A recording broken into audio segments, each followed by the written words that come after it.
This video is to demonstrate the use of a particular tool which we are using in putting together a kit for a Jordan Series Drouge.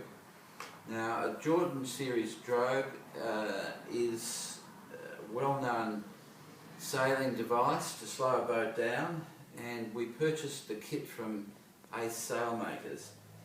The kit comprised of each individual little chute and the rope that we have to attach the chutes onto. Just to show you the shape, you can see it's constructed in a cone shape with fabric sewn right through. We've actually had to unstitch the seam in order to thread it onto the end of our rope. But you wouldn't normally do that. That's our little mistake.